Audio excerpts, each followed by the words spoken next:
اعوذ باللہ من الشیطان الرجیم بسم اللہ الرحمن الرحیم یکم محرم الحرام 1447 ہجری۔ آپ سب کو اسلامی سال مبارک ہو۔ اللہ تعالی ہم کو اس سال زیادہ سے زیادہ نیکیاں کرنے کی، نیک کام کرنے کی توفیق عطا فرمائے۔ جو غلطی کوتاہیاں ہماری پچھلے سال ہو گئی ہیں، اللہ ان کو معاف فرمائے اور آگے صحیح طریقے سے زندگی گزارنے کی، نیک کام کرنے کی، دوسروں کے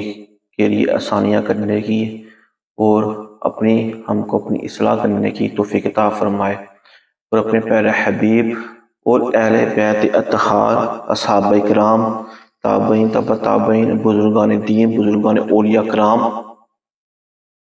کی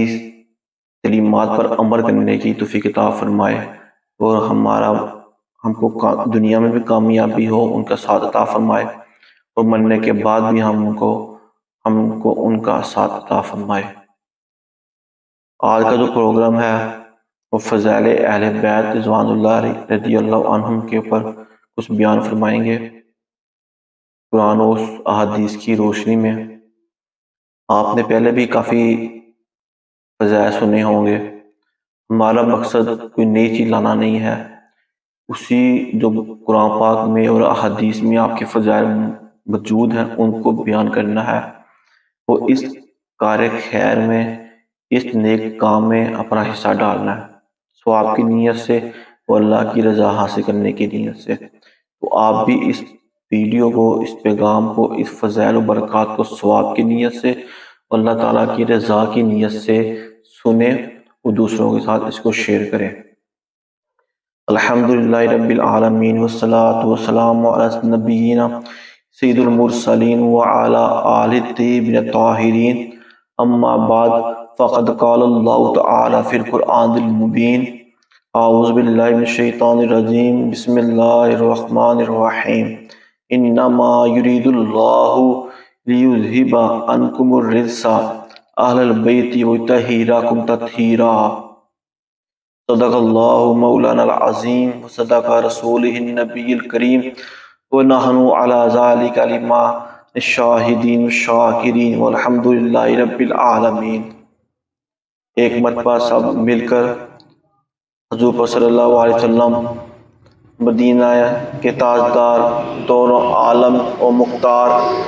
جناب احمد مصطفیٰ محمد مصطفیٰ صلی اللہ علیہ وسلم کے دربار میں درود شریف کا نذرانہ پیش کریں۔ اللہم صلی علی سیدنا مولانا محمد معدن الجود والکرم آلہ وبارک وسلم صلی اللہ علی النبی الامی وآلہ صلی اللہ علیہ وسلم صلاۃ و سلام علیک یا رسول اللہ صلی اللہ علیہ وسلم۔ میرے چاہنے والوں، خان کے قادر جہانگیریہ کے ساتھ منسلک تمام مریدین، محبین، متعلقین، آج ہم اہل بیت کرام نبینا علیہم الصلوۃ والسلام کے متعلق بیان کرنے کی حاصل کرنا چاہتے ہیں، لہذا حمد و صلوات و آیت کریمہ درود شریف پڑھنے کی برکت حاصل کرنے کے بعد آپ کے سامنے اہل بیت کی شان میں اعلیٰ حضرت امام اہل سنت فاضل بریلوی علیہ رحمہ رضوان کے بھائی حضرت حسن رضا خان صاحب رحمۃ اللہ علیہ کی لکھی ہوئی ایک منقبت پیش کرتا ہوں، اسے سماعت فرمائیں اور ساتھ درود شریف بھی پڑھتے جائیں۔ ان کے گھر میں بے اجازت جبرائیل آتے نہیں، قدر والے جانتے ہیں قدر شانوں اہل بیت کی۔ پھول زخموں کے کھلائے ہیں سوائے ہوائے دوست نے، پورے کرتی ہیں عروسان شہادت کا سنگار۔ فاطمہ کے لاڈلے کا آخری دیدار ہے، حشر کا ہنگامہ برپا ہے میان اہل بیت۔ وقت رخصت کہہ رہا ہے خاک میں ملتا سہاگ، لو سلام آخری اے بیوگان اہل بیت۔ گھر لٹانا جان دینا کوئی تجھ سے سیکھ جائے، گر لٹانا جان دینا کوئی تجھ سے سیکھ جائے، جانے عالم ہو فدا اے خاندان اہل بیت۔ بے ادب گستاخ فرقے کو سنا دے اے حسن، یوں کہا کرتے ہیں سنی داستان اہل بیت، یوں کہا کرتے ہیں سنی داستان اہل بیت۔ اللہم صلی علی سیدنا و مولانا محمد و آلہ و صحابہ و بارک وسلم۔ شروع میں جو قرآن پاک کی آیت پڑھنے کا شرف حاصل ہوا،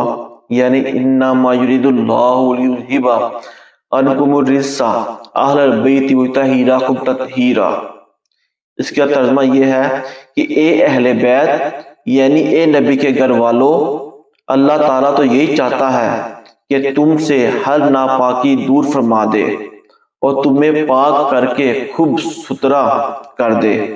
اس آیت کریمہ میں سرکار اعظم صلی اللہ علیہ وآلہ وسلم کے اہل بیت کرام کی عظمت و فضیلت اور ان کے درجات و مراتب کا واضح طور پر بیان ہے۔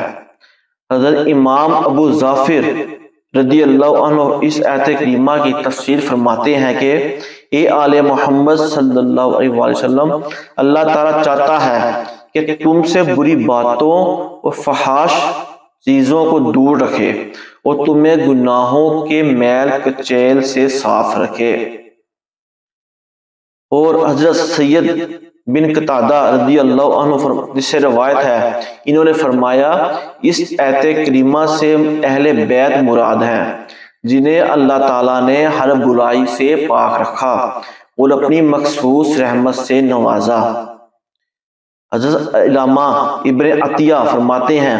آیت مبارکہ میں جو رزق کا لفظ ہے وہ گناہ، عذاب، نجاستوں اور نقائص کے معنی پر بولا جاتا ہے۔ تو اللہ تبارک و تعالیٰ نے یہ ساری چیزیں اپنے پیارے نبی صلی اللہ علیہ وآلہ وسلم کے اہل بیت سے دور فرما دیں۔ اور امام زہری نے فرمایا کہ رزق ناپسندیدہ چیز کو کہتے ہیں، چاہے وہ عمل ہو یا غیر عمل۔ تو مطلب یہ ہوا کہ اللہ رب العزت نے اہل بیت کرام سے ہر قسم کی ناپسندیدہ چیزیں دور فرما دیں۔ اس آیت کریمہ میں اہل بیت سے کون لوگ مراد ہیں، اس کے بارے میں مفسرین کی مختلف رائے ہیں، جن میں صحابی رسول حضرت ابو سعید خدری رضی اللہ عنہ، تابعین میں سے حضرت مجاہد، حضرت قتادہ وغیرہ رضی اللہ عنہم ہیں۔ اس طرف گئی ہے کہ اہل بیت سے مراد اہل ابا یعنی نبی کریم صلی اللہ علیہ وآلہ وسلم، حضرت علی کلام اللہ وجہہ الکریم، حضرت بی بی فاطمہ الزہرا رضی اللہ تعالی عنہا، حضرت امام حسن اور حضرت امام حسین رضی اللہ عنہم مراد ہے۔ اہل بیت سے اہل ابا یعنی پنجتن پاک مراد لیتے ہیں، جو کلام عرب میں عام ہے، اور کہتے ہیں کہ متعدد صحیح طریقوں سے ثابت ہے کہ نبی کریم صلی اللہ علیہ وسلم اس حال میں تشریف لائے کہ ان کے ساتھ حضرت علی کلام اللہ وجہہ الکریم، حضرت بی بی فاطمہ الزہرا، حسنین کریمین تھے، اور ہر ایک دوسرے کا ہاتھ پکڑے ہوئے تھا۔ حضور انور صلی اللہ علیہ وآلہ وسلم اپنے کشانہ اقدس میں تشریف لائے۔ حضرت علی مرتضیٰ کرم اللہ وجہہ الکریم اور حضرت فاطمہ الزہرا کو قریب بٹھا لیا اور اپنے سامنے بٹھایا، اور حسنین کریمین کو ایک ران پر بٹھایا اور ان پر اپنی چادر مبارک لپٹی، اور یہ آیت کریمہ تلاوت فرمائی جو ابھی آپ کی بارگاہ میں آپ کو بیان کی ہے، انما یرید اللہ لیذھب عنکم الرجس اہل البیت ویطہرکم تطہیرا۔ اور ایک روایت میں ہے کہ یوں فرمایا، اللہم ہؤلاء اہل بیتی فاذھب عنہم الرجس وطہرکم تطہیرا، یعنی یا الہی یہ میرے اہل بیت ہیں، ان سے ہر ناپاکی دور فرما اور انہیں پاک کر کے خوب ستھرا کر دے۔ حضرت ام المؤمنین ام سلمہ رضی اللہ عنہ نے چادر اٹھائی تاکہ وہ بھی ان کے ساتھ داخل ہو جائیں، تو نبی کریم صلی اللہ علیہ وآلہ وسلم نے ان کے ہاتھ سے چادر کھینچ لی۔ انہوں نے عرض کی یا رسول اللہ میں بھی آپ لوگوں کے ساتھ ہوں۔ حضور صلی اللہ علیہ وآلہ وسلم نے فرمایا انکا من ازواج النبی صلی اللہ علیہ وسلم علی خیر، یعنی تم نبی صلی اللہ علیہ وآلہ وسلم کی ازواج میں سے ہو، بھلائی پر ہو۔ جو لوگ کہ اہل بیت سے پنتن پاک مراد لیتے ہیں وہ اپنے دعوے کی دلیل میں یہ بھی پیش کرتے ہیں کہ حسن و صحیح طریقوں سے مروی ہے۔ حضرت انس رضی اللہ عنہ فرماتے ہیں کہ نبی کریم صلی اللہ علیہ وآلہ وسلم اس آیت مبارکہ نازل ہونے کے بعد جب فجر کی نماز کے لیے تشریف لے جاتے تو حضرت فاطمہ زہرا رضی اللہ عنہا کے مکان کے پاس سے گزرتے ہوئے فرماتے الصلاۃ اہل البیت، یعنی اے اہل بیت نماز پڑھو۔ پھر آیت کریمہ انما یرید اللہ ولید آیت ہے، اس کی آخر تک تلاوت فرماتے۔ حضرت ابو سعید خدری رضی اللہ عنہ سے روایت ہے، وہ فرماتے ہیں کہ نبی کریم صلی اللہ علیہ وآلہ وسلم اس آیت کے نازل ہونے کے بعد 40 روز تک صبح کے وقت حضرت فاطمہ زہرا رضی اللہ عنہا کے دروازے پر تشریف لاتے اور فرمایا اس 40 روز تک مسلسل آپ بی بی فاطمہ زہرا رضی اللہ عنہا کے دروازے پر تشریف لاتے اور فرماتے السلام علیکم اہل البیت ورحمۃ اللہ وبرکاتہ الصلاۃ رحمکم اللہ، یعنی اے اہل بیت تم پر خدا تعالیٰ کی سلامتی ہو، رحمت ہو اور برکت ہو، نماز پڑھو، تم لوگوں پر اللہ تعالیٰ رحم فرمائے۔ پھر آیت کریمہ تلاوت فرماتے۔ اور حضرت ابن عباس رضی اللہ عنہ سے روایت ہے کہ حضور کا یہ طریقہ 7 مہینے تک جاری رہا، اور ایک روایت میں ہے کہ 8 مہینے تک، اور یہ حضور صلی اللہ علیہ وآلہ وسلم کی جانب سے تصریح ہو گئی کہ آیت مبارکہ میں اہل بیت سے مراد پنتن پاک ہیں، اور ان پنتن پاک میں یہی علی کرم اللہ وجہہ کریم، حضرت بی بی فاطمہ زہرا رضی اللہ عنہا، حضرت امام حسن، امام حسین رضی اللہ تعالیٰ عنہ ہیں۔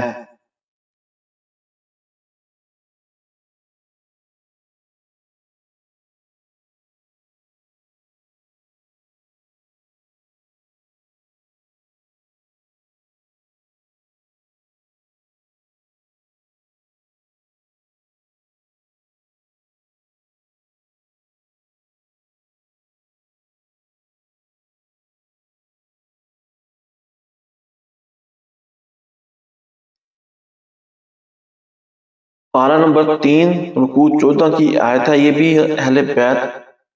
کے بارے میں ہے۔ فمن حاجاک فیہ من بعد ما جاءک من العلم فقل تعالوا ندعو ابناءنا وابناءکم ونساءنا ونساءکم وانفسنا وانفسکم ثم نبتہل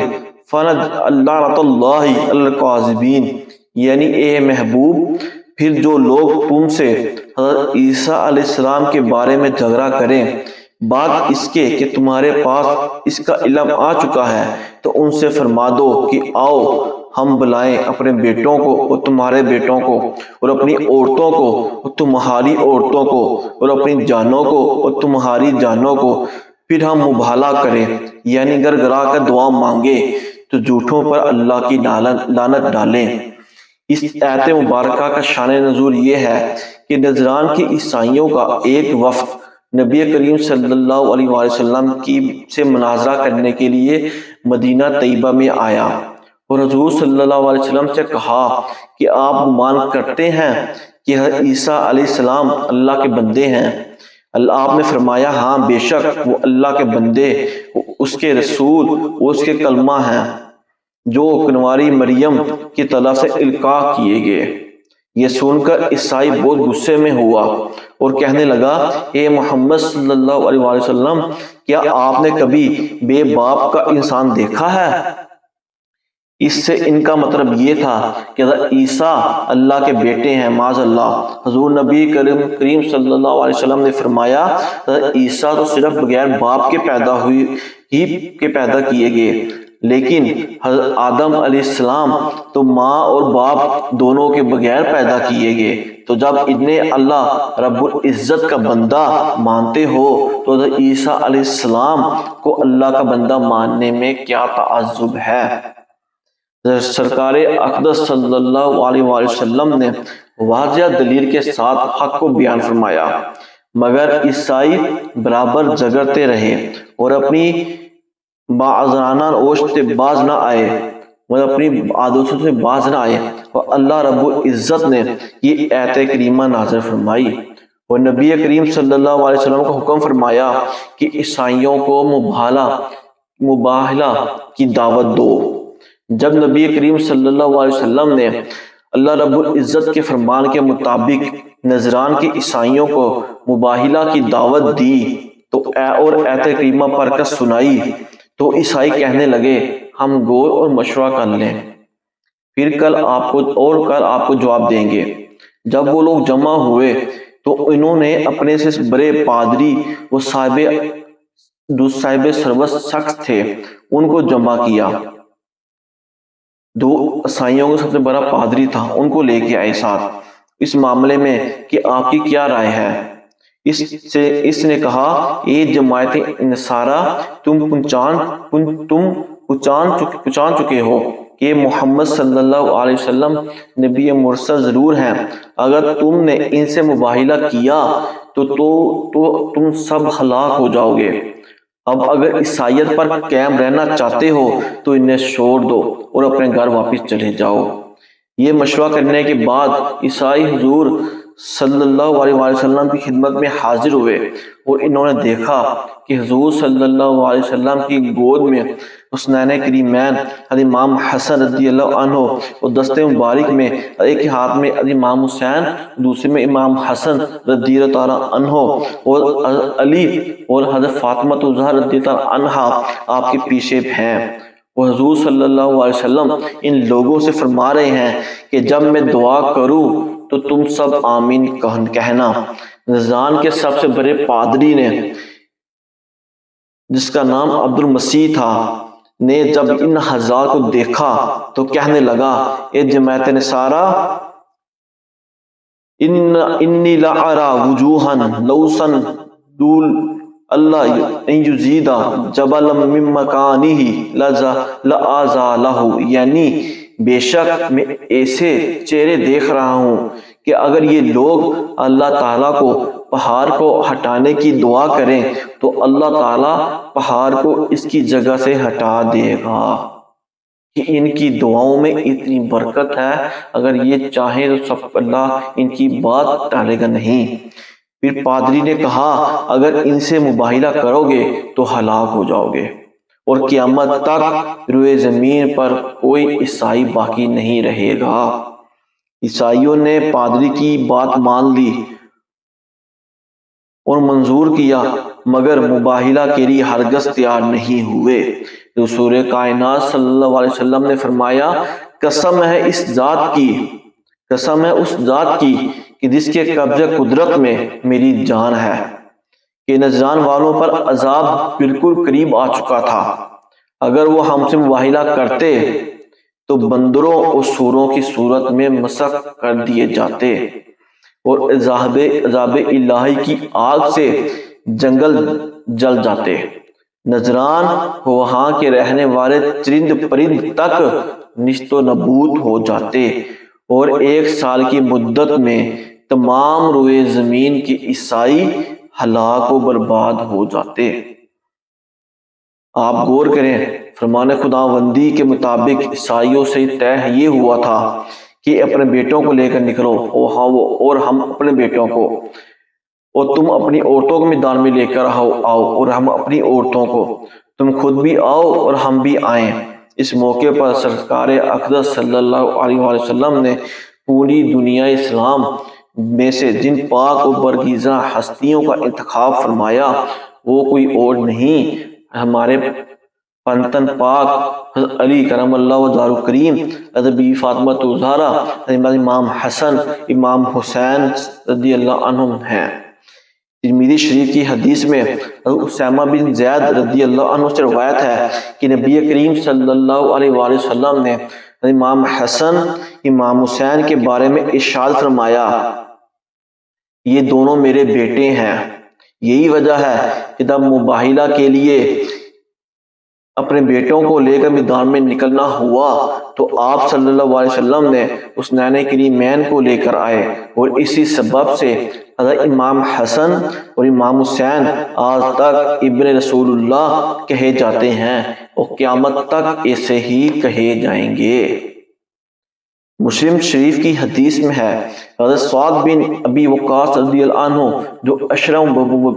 مبشرہ میں سے ہیں، ان کا بیان ہے رسول اللہ صلی اللہ علیہ وسلم جب ان حضرات کو عمرہ لے کر مباہلہ کے لیے مکان سے باہر نکلے تو یہ فرمایا، اللہم ہؤلاء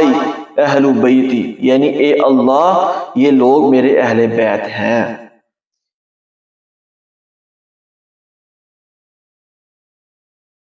نہایت ادب و احترام سے محبت و خلوص کے ساتھ سرکار اقدس صلی اللہ علیہ وآلہ وسلم ان کی آل و صحاب اور اہل بیت کرام پر بلند آواز سے درود شریف کا نذرانہ پیش کریں۔ اللہم صلی علی سیدنا محمد وعلی آلہ واصحابہ واہل بیتہ وبارک وسلم۔ جسے آپ نے سنا اہل بیت کی شان میں اور بھی آیت مبارکہ نازل ہوئیں۔ حضرت ابن عباس رضی اللہ عنہ سے روایت ہے کہ حسنین کریمین رضی اللہ عنہم بیمار ہوئے تو سرکار اقدس صلی اللہ علیہ وسلم و صحابہ کرام عیادت کے لیے گئے۔ کسی نے حضرت علی رضی اللہ عنہ کو یہ مشورہ دیا، آپ نظر مانیں، اگر خدائے تعالیٰ ان کو شفا عطا فرمائے تو نظر پوری کریں۔ حضرت علی رضی اللہ عنہ نے 3 دن روزے رکھے، 3 دن روزے کی منت مانی۔ اسی طرح حضرت سیدہ فاطمہ الزہرا رضی اللہ عنہا نے بھی اور آپ کی کنیزہ فضا نے بھی 3 روزے رکھنے کی نظر مانی۔ خدائے عز و جل نے حضرات حسنین کو شفا عطا فرمائی۔ اب نظر پوری کرنے کا وقت آیا، سب لوگوں نے روزے رکھے، مگر کاشان حیدری میں کوئی چیز روزہ افطار کرنے کے لیے نہیں تھی۔ حضرت علی کرم اللہ وجہہ کریم نے ایک یہودی کے یہاں سے تھوڑا جو قرض کے طور پر یا بعوض اجرت لائے، جو کا 1/3 حصہ پیسا گیا۔ وہ شام کے وقت روٹیاں تیار کی گئیں۔ جب افطار کا وقت آیا اور روٹیاں کھانے کے لیے سامنے رکھی گئیں تو اچانک دروازے پر ایک شخص نے آواز دی کہ اے اہل بیت رسول اللہ، میں مسکین ہوں، بھوکا ہوں، کچھ اللہ کے نام پر دیجئے۔ تو سب نے جو روٹیاں پکا کر رکھی تھی اپنے افطار کے لیے، وہ روٹیاں اس شخص کو جس نے صدا لگائی تھی اس کو دے دی، اور خود سادہ پانی پی کر سب لوگوں نے روزہ افطار کیا۔ پھر دوسرے روز 1/3 جو کی روٹیاں پکائی گئیں، اور جب اہل بیت افطار کے لیے بیٹھے تو پھر دستک ہوئی، دروازے پر آواز آئی، اے اہل بیت رسول اللہ کے گھرانے والوں، میں بھوکا ہوں، یتیم ہوں۔ تو دوسرے روز بھی سب نے روٹیاں اٹھا کر اس شخص کو دے دیں اور خود پانی سے روزہ افطار کیا۔ تیسرے دن پھر روزہ رکھا گیا، اور جو باقی کچھ جو بچی تھی اس کو پیس کر روٹیاں تیار کی گئیں،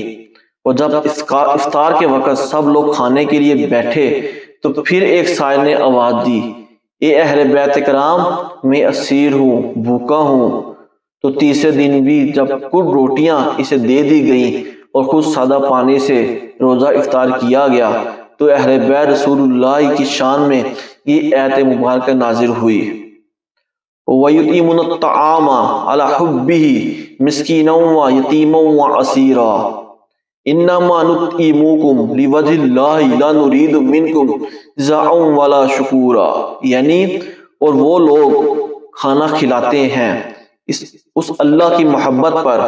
مسکین، یتیم اور قیدی کو، اور ان سے کہتے ہیں کہ ہم تمہیں اللہ کی رضا و خوشنودی کے لیے کھلاتے ہیں،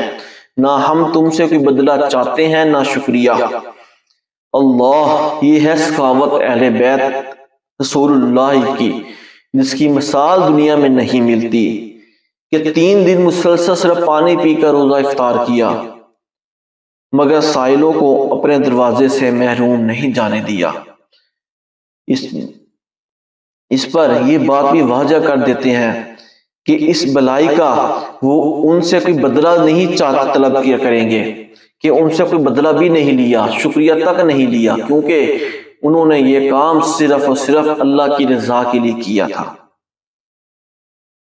لوگوں کے سامنے اس کی سخاوت کا چرچا کیا جائے، اس لیے یہ کام انہوں نے خالصاً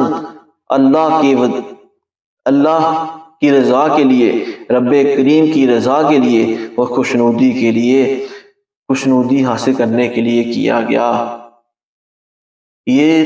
کچھ قرآن پاک و احادیث سے فضائل اہل بیت اور اہل بیت میں پنتن سے کیا مراد لی جاتی ہے، ان کے بارے میں قرآن پاک میں کون کون سی آیات نازل ہوئیں، اور مباہلہ کا جو دن ہے وہ کیا ہے، اس کی کیا فضیلت ہے، اس کے پس منظر کیا ہے، وہ آپ کو بیان کیا گیا۔ ہم کو اس سے بہت کچھ سیکھنے کو ملتا ہے، کہ جس طرح ویڈیو اس بیان شروع کرنے سے پہلے کہا گیا کہ آپ نے یہ نہیں دیکھنا کہ بہت سی فضیلتیں لوگ بیان کرتے ہیں، ہم نے اپنے حصے کا کام کرنا ہے، ہم نے اپنا حصہ ڈالنا ہے، وہ بھی صرف پبلسٹی کے لیے نہیں، مارکیٹنگ کے لیے نہیں، صرف اور صرف اللہ کی رضا کے لیے، اور بارگاہ رسالت اہل بیت اطہار کی بارگاہ میں حاضری لگوانے کے لیے اپنا حصہ ڈالنا ہے، کہ ہم بھی، ہمارا دنیا میں بھی ہم ان کے تعلیمات پر عمل کر سکیں، اور مرنے کے بعد ہمارا ساتھ ان کے ساتھ ہو۔ اللہ تعالیٰ مجھے اور آپ کو صحیح طریقے سے اہل بیت و اصحابہ کرام کی عزت اور تعلیمات پر عمل کرنے کی توفیق عطا فرمائے۔ انشاءاللہ تعالیٰ کل پھر کچھ نئی باتوں کے، کچھ احادیث کے ساتھ اہل بیت کی فضیلت پر 2 احادیث ہیں، وہ آپ کی بارگاہ میں بیان کریں گے، تو میں بھی سنوں گا اور آپ بھی سنیں۔ اس ویڈیو کو دوسروں کے ساتھ شیئر کریں۔ اللہ تعالیٰ اس آستانے کو، خانقاہ کو تا قیامت آباد فرمائے۔ ہمارے مرشد میاں حضور دامت برکاتہم العالیہ کا فیض ہماری نسل میں جاری فرمائے، اور ہم ان سے جو بھی غلطی کوتاہیاں کمی بیشی ہو جائے عبادت میں، ریاضت میں، دوسروں کے ساتھ دوسروں سلوک میں، اللہ تعالیٰ ان سب کو معاف فرمائے، اور صحیح طریقے سے دین و دنیا کی نعمتیں گزارنے کی توفیق عطا فرمائے۔ آمین۔